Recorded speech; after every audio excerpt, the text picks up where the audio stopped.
তোমার বডি কিন্তু বলে না যে রসগোল্লা কিংবা আইসক্রিম হচ্ছে এটা একটা জাঙ্ক ফুড। তোমার বডি এটা বোঝে না, বোঝে হচ্ছে কি তুমি কার্ব, ফ্যাট আর প্রোটিন কি তুমি সে যে কোনো ফুড দিয়ে হতে পারে। অ্যাকচুয়ালি তুমি যদি মিষ্টি খাও ওয়ার্কআউটের পরে, সেটা হলো তোমার রিকভারির জন্য আরো বেশি ফাস্ট হয়। কেন বলছি তোমাকে বলে দাও।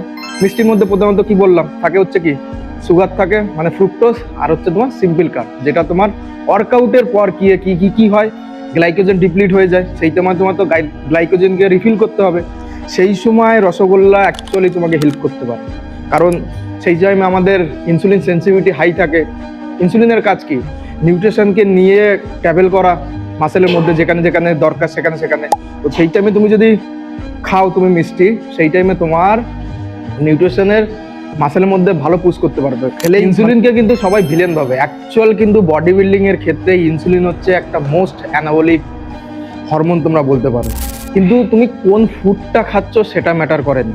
বডি শুধু এটাই বোঝে যে আমি মিষ্টি খাচ্ছি তার মানে কার্বোহাইড্রেট আছে, আইসক্রিম খাচ্ছি মানে ফ্যাট আর গ্লুকোজ আছে, এইভাবে বোঝে। কিন্তু ও কখনোই বোঝে না যে এটা জাঙ্ক ফুড, ওটা ওই ফুড, ওটা ওই ফুড, এটা না। চলো দেখো, প্রবলেম কিন্তু রসগোল্লা না। একটা রসগোল্লা কি দুটো রসগোল্লা কখনো মেনটেন করতে, মানে তোমার বডিতে ফ্যাট গেন করতে পারে না। তার কারণ ধরে নাও তোমার 2000 ক্যালোরি আছে, বা ধরে নাও তার থেকে যদি তুমি এক্সট্রা তুমি ক্যালোরি খেয়ে নাও, ফ্যাট তো অবভিয়াসলি গেন হবে না। তাই রসগোল্লাকে দোষ দিয়ে লাভ নেই, ওভারঅল ডেতে তুমি কি খাচ্ছ সেটা ম্যাটার করে। তোমাকে আমি সোজা এক্সাম্পল দিচ্ছি। তোমার বডি একটা হচ্ছে ব্যাংক অ্যাকাউন্ট, আর চিকেন আর রাইস হচ্ছে ধরে নাও হচ্ছে তোমার স্যালারি, আর এই রসগোল্লা হচ্ছে ধরে নাও গিফট। তো তুমি যদি গিফটের আশায় সারা জীবন চলতে চাও, তাহলে কি তোমার চলবে? এমনি অলরেডি ব্রোক হয়ে যাবে। তাই গিফট তো মাঝে মাঝে নেওয়া যেতেই পারে। তাই এইভাবে ভাবো, কোনো অসুবিধা নেই, দাবিয়ে খেও না, মাঝে মাঝে খাও।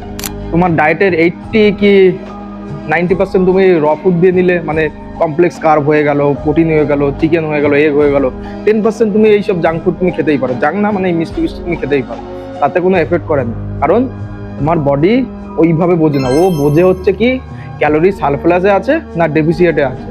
এর থেকে 80% যদি উল্টো পাল্টা হয়ে যায়, তখন তোমার ফ্যাট গেন বা ফ্যাট লুজ হবে না। এটা মাথায় রেখো। রসগোল্লা খারাপ না, কন্টেস্টটা খারাপ। তাই ওভারঅল ডেতে ফোকাস করো, শুধু রসগোল্লা কখনো খারাপ হতে পারে না।